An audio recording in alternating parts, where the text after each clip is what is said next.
We're live. So far, we're getting used to this. We've been checking, but we are live and we have exercised the demons, Dad. My dad's back. He's not dead. Dad, this was possibly going to be a tribute post game show to my newly deceased dad, but my dad is alive.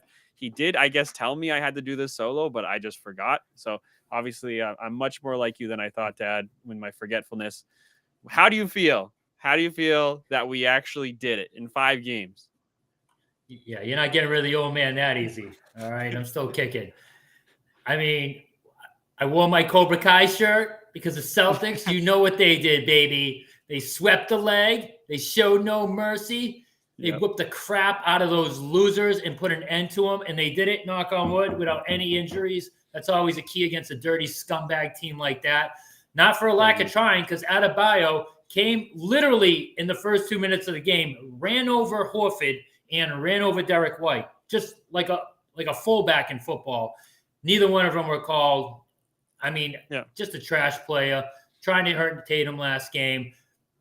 Thank goodness we're done with those bums. Now we just get to sit back, watch. I wish it was a sweep, but, they came out of this game, no harm, no foul, so I will take it. Good job, boys in green. You did your job, unlike someone else in the city we won't mention.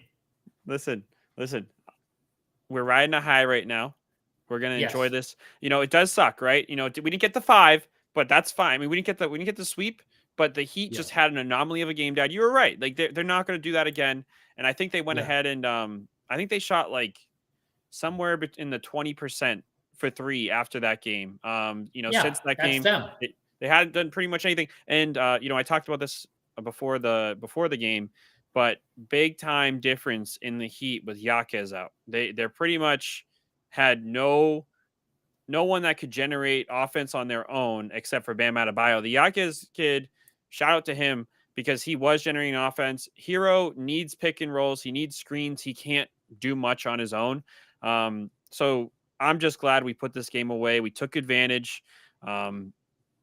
And we can now move on. And like you said, we're healthy. The sad part is we didn't leave this series as healthy as we came in, but at least we didn't gain any more injuries. I was really nervous and, a few different things. And like you said, setting the tone early and the refs letting that slide was odd because that's the refs saying this game can be very, very physical. And what's odd is, the next possession, Tatum kind of nudged, what's his name, Caleb Martin, into a screen, and they called the foul. So I really wasn't too sure about the consistency there. It wasn't making too much sense for me, but the refs had an idea of how this game could go, and I was worried they were going to kind of, let go of it or lose control of this game. So I'm really glad the Heat are done. This is major. Now we have a bunch of rest. Any thoughts, Dad, on the series before we start talking about the next series, or any thoughts in this game before we start talking about the next series? I mean, man, keep all water away from Derek White. I want him to just remain in flames. He's like the Human Torch from the Marvel movies. Just awesome again tonight. Came out scorching them, burying threes left and right. And, Jaylen Brown was awesome tonight. It's too bad he had the turnovers. That was the only mark on his game tonight. Loose with the damn ball again, but man, was he awesome as well. And man, it's just good to see them take care of business. The defense wasn't as good as it was in game 3, but it was close. It was way better than last game. Don't let last game fool you, the fact that the Heat didn't score a lot of points. Their defense was not good last game. The Heat were just hot garbage shooting the ball. And that's why, I wanted to be really mad at them after that game 2 loss. I wanted to, but I'm like, it was such a joke of a fluke. And I said, there's no way they're shooting 54% from 3 on 43 pointers again. And like you said, Matt, 20% from 3 for the rest of the series. They finally showed their true colors. So now it's all about getting that garbage behind us. And we play next. We play the Cavs or Orlando. Yeah. And, my dad mentioned Derek White, and we got to give kudos to Derek White. Derek White almost single-handedly, I think, won us this series and closed this out. I know everyone else had played a really good game tonight, but Monday was all Derek White. Tonight, Derek White had so many daggers. It was just kicking the balls with some of his threes. And this is one of my favorite memes. Let me see if I can make this appear well. So this is a kids were asked to describe God to an illustrator, and this is what they came up with.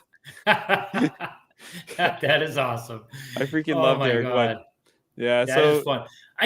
I tell you, can we see if he has like a little bit of Steph Curry in him in the fourth quarter? Like, or Isaiah Thomas. Like, can we try to feed in a close game? Just feed him and see if he can just go off. Because he feels like the only guy on this team that is truly clutch, who the moment never gets to him. And, it doesn't mean he's always on fire shooting. He has his nights where he's off shooting. But if he's on that game and it's a close game at the end, feed that guy late in the fourth quarter. See what he can do. Because, man, the moment it just never feels too big for him. I'd like to see him try that. We got Ron. So Ron's been obviously must be enjoying himself because he said verbatim, I said White the other night, but Celts gave up high draft. I don't exactly know what that means, Ron, but you know what? It's better than anything else that has been said so far for this post-game show. So we appreciate you chiming in. It's really crazy. I know what he said. I know what he means because him and I had a conversation. He was actually not high on the White trade. He was like down on it. And I said, I liked it, but I wasn't crazy about giving up that unprotected 2028 draft pick because that could be something. But now that I know Tatum's going to sign the Supermax, be here for 5 years, probably, I don't care. I'm like, it was just a great trade, So Ron and I, we need to eat a little crow for that trade. That's kind of what Ron's saying right there. We should have just been 100% on board with it because Brad Stevens, big brass, the only GM in town right now, baby. That's amazing. And that guy just gets it done. He is a stone cold killer from the GM box. Yeah, I'm actually curious if I can go back and find any of my Derek White slander because there is no doubt in my mind I was down on Derek White. And I mean, I don't think it was for bad reason. I don't know if you recall, but his first playoff run with us, he went like 0 for 15 from 3. And I think it was rough. Yeah, and I think he kind of suffered similar to what Kemba Walker dealt with when he came here. It's a big stage. I think Boston sports might be the biggest stage in America. And, especially when you come from Hornets for Walker or, the Spurs for White, like everything matters. You saw that we were up by 40 points there and everything was full. Every single seat was full. And that's complete contrast. So the Heat could be, down 10 points and they'll start emptying out, towards the end of the games. It's just it's different here, and I really like the shirts all the players have, it's different here and we really care. And Derek White's embracing the city. I really hope that we re-sign him. Hauser. Oh, yeah. Hauser had another big game. Super thankful for Hauser. Some major shots. I really like to see him out there 5 for 8 from 3, plus 25, the second best plus minus behind Tatum this game. I don't know why Hauser didn't get more minutes earlier in the series, but I love this team. And Pritchard's starting to concern me because that was, if you remember, my biggest concern going into the playoffs was Hauser and Pritchard have not done a thing in the playoffs. They barely played last year. Not their fault, but they had a terrible start to the year, both of them, on the road. And then their road game started to come around, and I said, now this is the next step for both of them. I want to see them perform big at home. That's the first step because that's easy to do, right? When the crowd's at your side and you get the momentum. But I want to see them also, more importantly, perform on the road in the playoffs. So Hauser, he's performing at home, not really performing on the road yet. He still has to cross that threshold. Pritchard, he's had one decent game. I don't know if I'm worried yet or what, but man, maybe change of team. Maybe he'll, catch fire or something against a team that's, a little less aggressive defensively. So we'll see. I mean, the next two teams waiting for the Celtics, they're good defensively as well. So that's my only negative coming out of this is really was Pritchard. We got regular season Pritchard, who was really good, especially at the end of the year. Yep. And, Ron mentioned Al Horford's big minutes, great minutes. Ron actually called Al Horford out you know, in the pregame. So thank you, Ron, for tuning in for that and helping me out, giving me some replies. And Al Horford stepped up this game. You know, he didn't pop off this, you know, the scoreboard, but his defense was fantastic. His energy was awesome. He had 2 offensive rebounds for us at one point when the Heat were kind of making a run. I think it was like 8-0 or whatever, and he really stepped up there. Big minutes from Al. Kind of wish we went to Tillman a little bit earlier. I did feel bad for Al. I don't know how many minutes he got this game, but you know, also he said that, you know, Hauser and Pritchard are out there scrambling for minutes, and I don't disagree. You know, 20 minutes tonight for Hauser, but you know, a lot of that was in garbage time. Hauser is cheap money, and he's not going to be cheap money for much longer. I think he's going to be similar to Jake DeBrusk, where we're kind of hoping that Hauser plays so well that he prices himself out of a Celtics jersey. We'll have to see. Hopefully Wick steps it up, especially if we win. And this is what my dad says, you know, winning a championship in basketball is so important because there's technically no cap. So keeping your guys is incredibly important.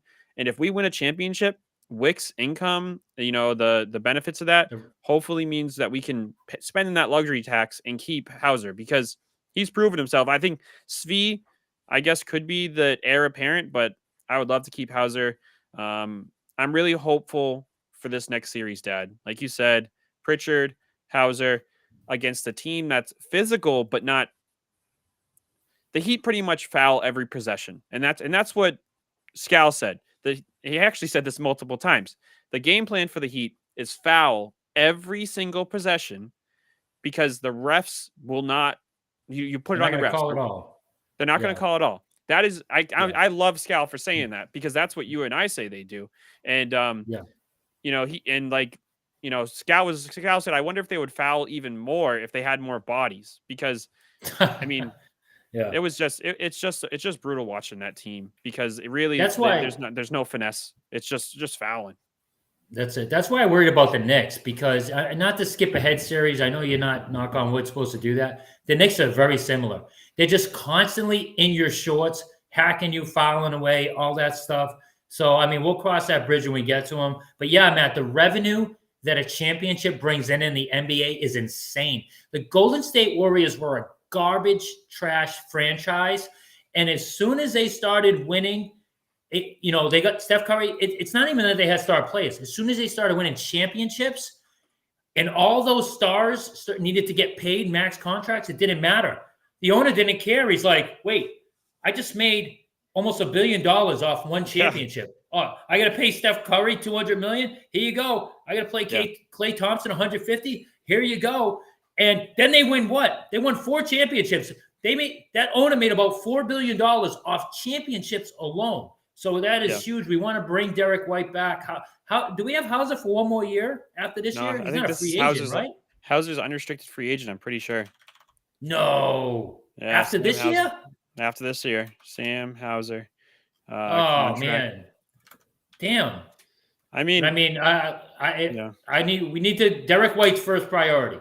Sign that man. I don't care what you're going to pay. You know, Wick is shown. I don't care.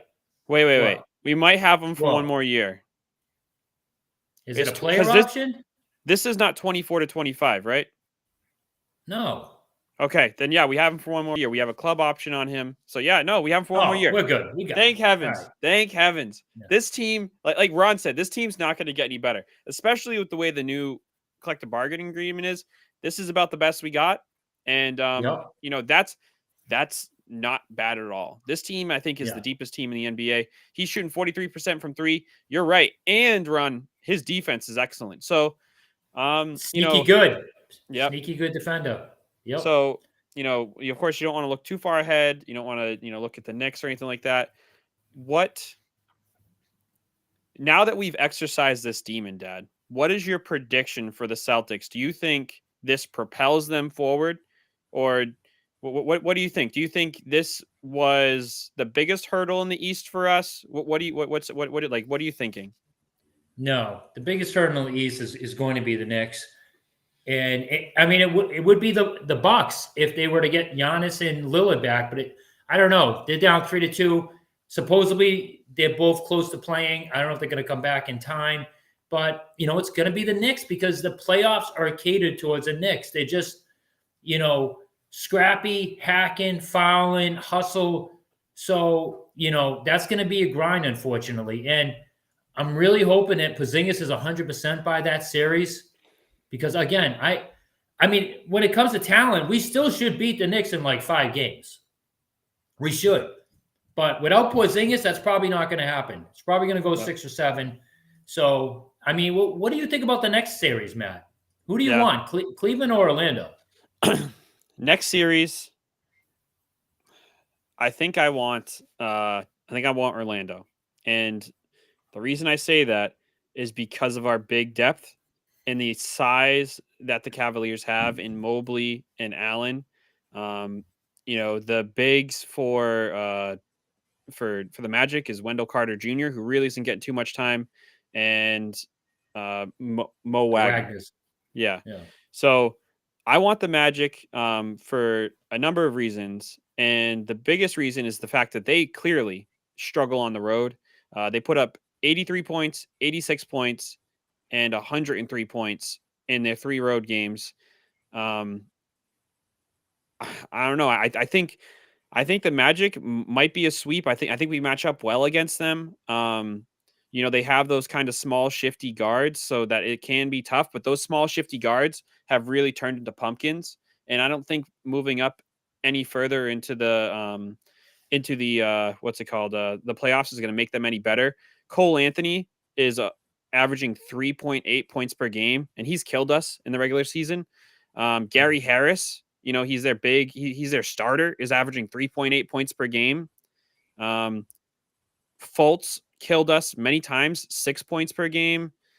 Just going through. They're top heavy. They got 3 stars, 3 good players, and it's a big drop off after that. They got Suggs, they got Bagablava. I can never remember his Wagner, and the other guy who's really good. Banchero. That's it. Yeah, so, I mean, if you were, go ahead. And Wagner hasn't shot well, Dad. Wagner's 47% from the field. He's 14 points, 16 points, 18 points, 18 points, 34 points. So, but yeah, go ahead. Go ahead on those 3 guys. So I want Orlando as well. If you remember, when we listed our 5 biggest concerns for the Celtics, I gave Cleveland. Cleveland was number 5 for me because I just feel like they have sneaky good depth. They got some guys on the team where you're like, oh, wow, I forgot they have him. Their roster's pretty good, and they have size. So in Garland, Drew Holiday struggles against really super quick ultra guards. And Garland is one of those guys. He's just tough. And so Orlando, they don't have the experience. Young teams usually just don't do well in the playoffs. It's kind of why I'm surprised that Oklahoma City is just, swept that team. I'm curious to see what they do in the next round. But Orlando, give me the less experienced team. They're top heavy. They got 3 really good players. And like you said, it's like the next tier of players for them is just like falls off a cliff. So, and they're dreadful on the road. They've been awful. They did battle Cleveland last night. They still ended up losing, but man, those first 2 games, they were absolutely awful. So I will say this. Yeah. I will say this. The worst team on the road right now in the NBA is the Cleveland Cavaliers. They put up 83 points and 89 points. Oh, okay. Yes. So they haven't even broken 90 points on the road. That's embarrassing. Oh man, especially when you're playing in Orlando where it's probably half Cavalier fans. I don't know how well they travel, but I mean, just to name some names, they got that Okoro small forward, that wing, great defender, can't shoot for crap, but he's a great defender. They have Strus, who can kind of turn into he can shoot, but he sort of turns into a pumpkin against us. He really hasn't given us too much trouble when we have faced him. That one guy I think I'd worry about the most is Karis LeVert. Karis LeVert, for some reason, he's like Chris Middleton.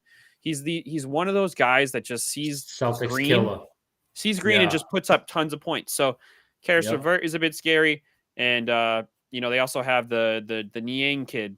He's actually local from Massachusetts, and he's given us some fits. But Mitchell's really good. Yeah, Donovan Mitchell's a top 10 player in the league, so they're no joke. Yeah, so we'll see how this all goes. We have been on a marathon with this live stream situation. Yes. We are finally going to get a bit of a reprieve after tomorrow night. Hopefully, if the Bruins win, and then yeah, I mean, it's going to be interesting. So just a heads up, and we'll communicate this well. We're going to be in Disney. My dad and I and my family are going to Disney. So we're going to see some odd backdrops for the podcast, some odd dynamics, but we're really excited. This is what we asked for. The more we get inconvenienced, the better for as long as possible. Yes. We are totally okay with this. We're down to marathon with you guys. We're down to spend our time this way because we love why we're doing it. So I'm really excited, Dad. Any other final thoughts? No, that's it. Tune in tomorrow for Bruins pregame and hopefully a celebratory postgame. Or, I mean, if you thought the old Bull lost it after, last night's postgame, I might really lose it tomorrow. So, yeah, I'm going to wear my Cobra Kai shirt again. So hopefully the Bruins follow suit and take care of business. Show no mercy. Sweep the leg. Johnny Lawrence, take care of them. Get them the hell out of my face. Toronto Maple Leafs losers. Yes. All right, everybody. Hope